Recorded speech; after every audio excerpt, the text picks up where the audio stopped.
Friends, आज की video आप सभी के लिए काफ़ी ज़्यादा इंपॉर्टेंट है, क्योंकि इंपॉर्टेंट मैं आपको इसलिए बोल रहा हूँ क्योंकि ये टॉपिक मैं आप सभी की डिमांड पर ही लेकर आया हूँ। टॉपिक का नाम है हरित क्रांति, जिसे कि हम ग्रीन रेवोल्यूशन भी बोलते हैं। इससे रिलेटेड मोस्ट इंपॉर्टेंट क्वेश्चन मैं आप सभी के लिए इस वीडियो में लेकर आया हूँ।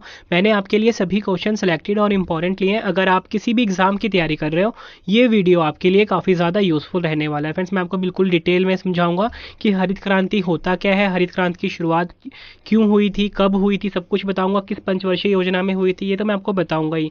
लास्ट में फ्रेंड्स मैं आपको 47 MCQ भी करवाऊंगा इस टॉपिक से रिलेटेड। फ्रेंड्स, अगर आप ये पूरा वीडियो देख लेते हो, यकीन मानिए अपने रवि सर पे, इससे बाहर आपको एक भी क्वेश्चन आपके एग्जाम में नहीं मिलेगा। तो चलिए फ्रेंड्स, शुरू कर लेते हैं फर्स्ट क्वेश्चन से।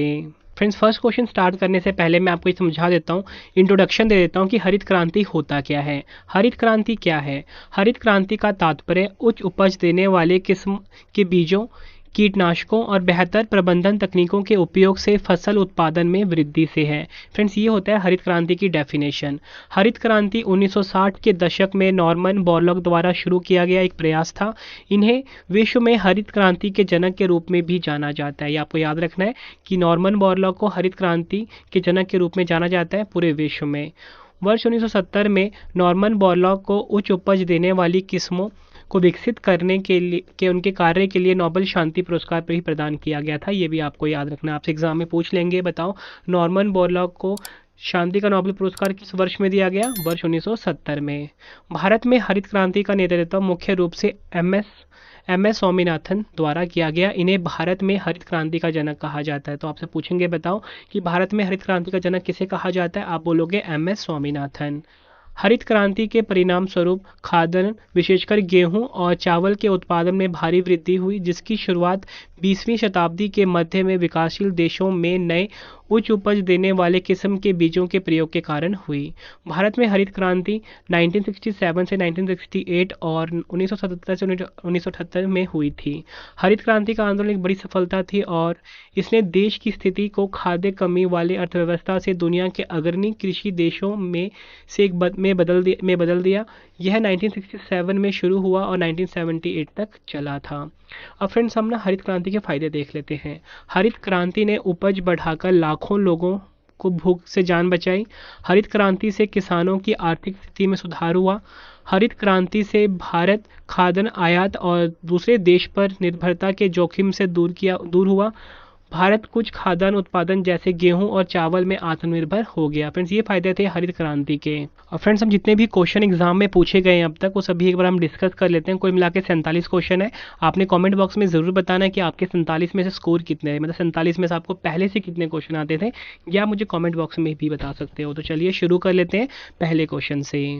पहला क्वेश्चन है हमारा, भारत में हरित क्रांति के जनक कौन थे? सही आंसर होगा option B, M S. Swaminathan. M S. Swaminathan जो थे फ्रेंड्स, ये भारत में हरित क्रांति के जनक थे। एग्जाम में फ्रेंड्स ये क्वेश्चन 25 से ज़्यादा पर पूछा जा चुका है, डबल स्टार मार्क कर लीजिए। इंपॉर्टेंट पॉइंट क्वेश्चन को समझते हैं। मनकोम्बू संबाशिवन स्वामीनाथन, ये इनका पूरा नाम था। इनका जन्म 7 अगस्त 1925 को हुआ था कुंभकोणम जगह में, ठीक है। और भारत के आनुवांशिक वैज्ञानिक हैं, जिन्हें भारत की हरित क्रांति का जनक भी माना जाता है।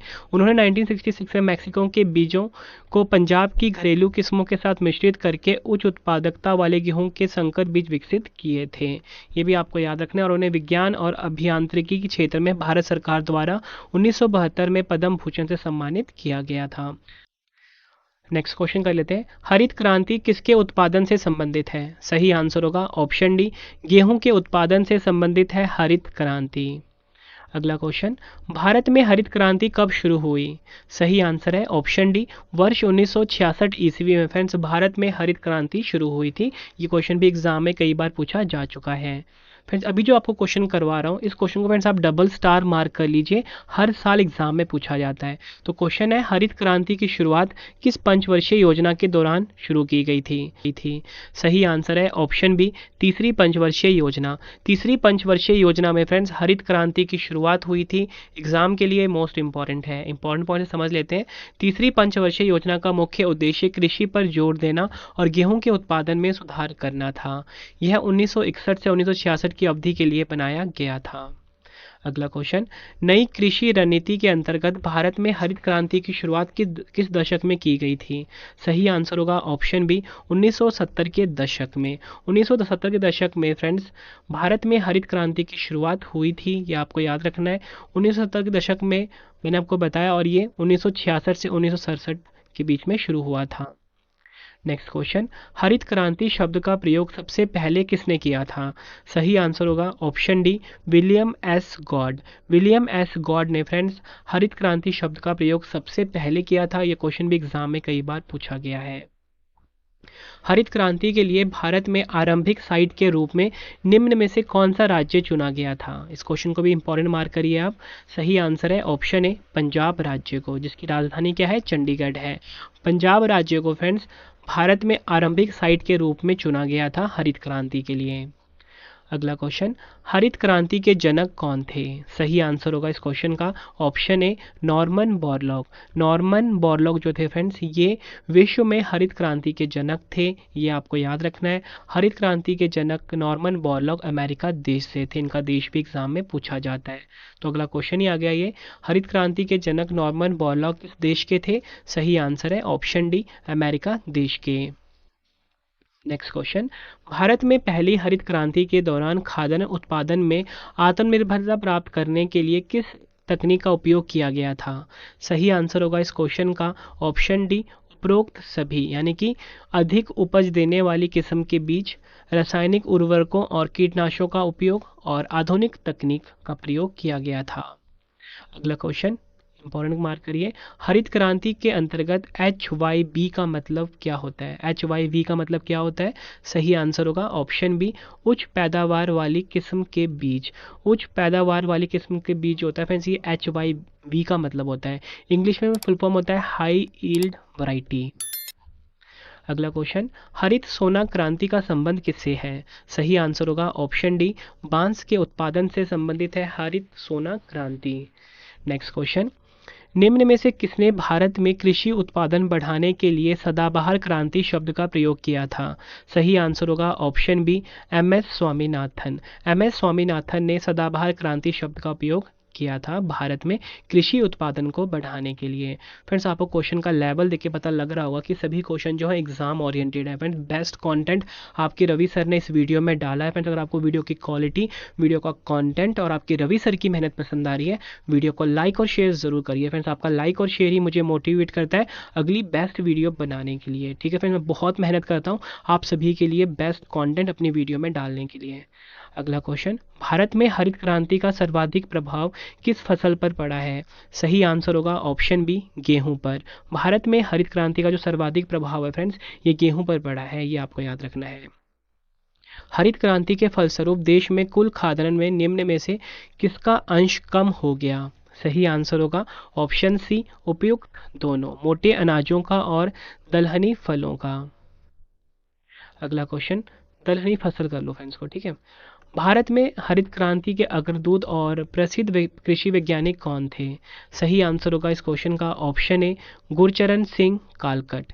गुरचरण सिंह कालकट जो है फ्रेंड्स ये भारत में हरित क्रांति के अग्रदूत और प्रसिद्ध कृषि वैज्ञानिक थे। नेक्स्ट क्वेश्चन कर लेते हैं, द्वितीय हरित क्रांति का संबंध है? सही आंसर होगा ऑप्शन डी उपयुक्त सभी, दलहन के उत्पादन से, तिलहन के उत्पादन से और चावल के उत्पादन से संबंधित है द्वितीय हरित क्रांति। अगला क्वेश्चन, हरित क्रांति मुख्य रूप से संबंध है? सही आंसर होगा इस क्वेश्चन का ऑप्शन डी अधिक उपज देने वाली किस्मों के माध्यम से खाद्यान्न का उत्पादन बढ़ाना। नेक्स्ट क्वेश्चन, हरित क्रांति कहाँ तक ही सीमित थी? सही आंसर होगा ऑप्शन सी पंजाब और हरियाणा में गेहूं। हरित क्रांति जो थी वह सीमित थी पंजाब और हरियाणा में गेहूं के उत्पादन से।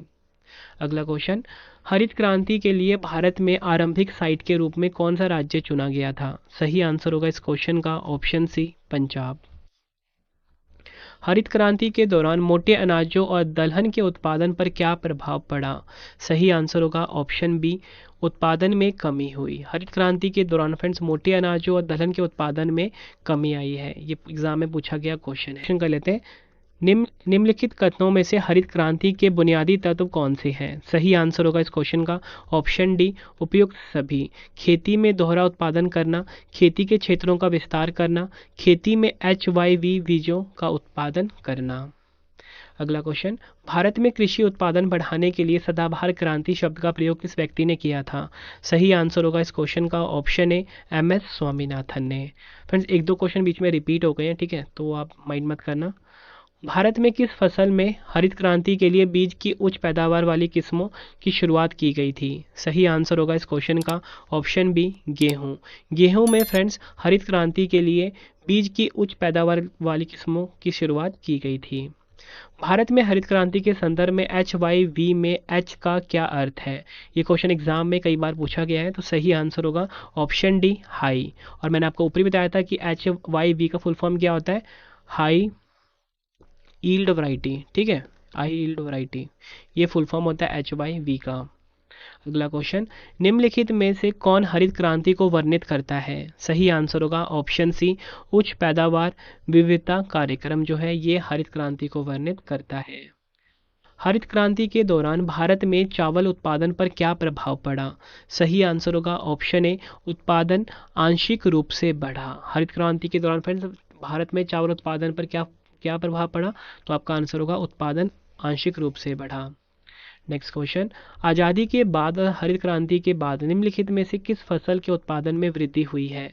सही आंसर होगा इस क्वेश्चन का ऑप्शन ए, गेहूं। आज़ादी के बाद फ्रेंड्स और हरित क्रांति के बाद फ्रेंड्स गेहूं की फसल में की उत्पादन में वृद्धि हुई है। अगला क्वेश्चन, 20वीं शताब्दी में नई कृषि रणनीति को अपनाने के लिए भारत में हरित क्रांति की शुरुआत कौन से दशक में की गई थी? सही आंसर होगा इस क्वेश्चन का ऑप्शन ए, 1970 के दशक में।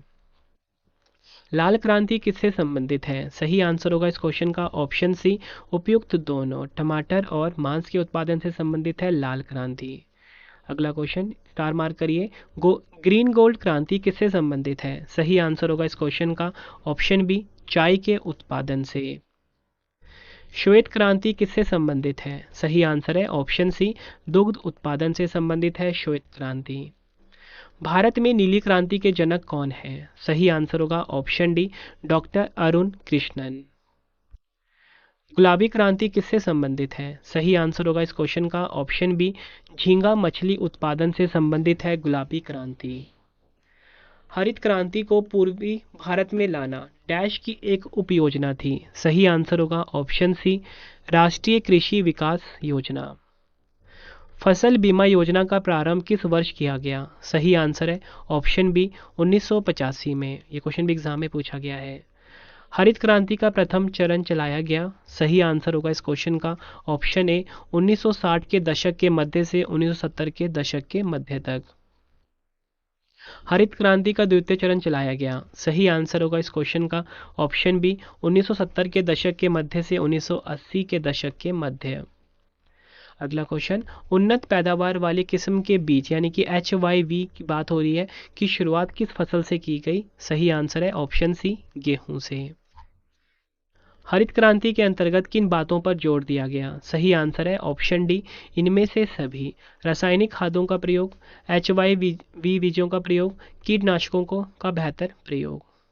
देखो फ्रेंड्स, आपके सामने एक इंपॉर्टेंट टेबल मैं आपके लिए लेकर आया हूँ। इसके बाद मैं आपको अगला क्वेश्चन करवाऊंगा। इस टेबल में आपको ये बताने वाला हूँ कि जो श्वेत क्रांति है इसका संबंध होता है दुग्ध उत्पादन से, नीली क्रांति का संबंध होता है मछली उत्पादन से, भूरी क्रांति का संबंध होता है उर्वरक उत्पादन से, रजत क्रांति का संबंध होता है अंडा उत्पादन से, पीली क्रांति का संबंध होता है तिलहन उत्पादन से, काली क्रांति का संबंध होता है बायोडीजल उत्पादन से, लाल क्रांति का संबंध टमाटर मांस उत्पादन से होता है, गुलाबी क्रांति का संबंध झींगा मछली उत्पादन से होता है और स्वर्ण क्रांति का संबंध होता है फल उत्पादन से। वहीं अगर हम बात करें अमृत क्रांति का तो ये नदी जोड़ो परियोजना से संबंधित। नेक्स्ट क्वेश्चन कर लेते हैं, द्वितीय हरित क्रांति का उद्देश्य किन फसलों के उत्पादन के लिए था? सही आंसर होगा ऑप्शन डी, इनमें से सभी के लिए, यानी कि चावल के उत्पादन के लिए, तिलहन के उत्पादन के लिए और दलहन के उत्पादन के लिए। अगला क्वेश्चन, गंगा क्रांति किससे संबंधित है? सही आंसर होगा ऑप्शन डी, भ्रष्टाचार के खिलाफ सदाचार पैदा करने के लिए। गहन कृषि जिला कार्यक्रम का प्रारंभ कब किया गया था? सही आंसर होगा इस क्वेश्चन का ऑप्शन ए, 1960-61 ईस्वी में। गहन कृषि क्षेत्रीय कार्यक्रम का प्रारंभ कब किया गया था? सही आंसर है ऑप्शन बी 1964 से 65 ईस्वी के बीच। फ्रेंड्स, मैंने आपको ये 47 क्वेश्चन करवाए फुल डिटेल में। उम्मीद करता हूँ आपको सभी के सभी क्वेश्चन अच्छे से समझ में आ गए होंगे। तो अगर आप ये सभी क्वेश्चन अच्छे से पढ़ लेते हो, एग्जाम में आपको इससे बाहर कोई भी क्वेश्चन नहीं मिलेगा हरित क्रांति से टॉपिक से रिलेटेड। ठीक है फ्रेंड्स। और फ्रेंड्स, आप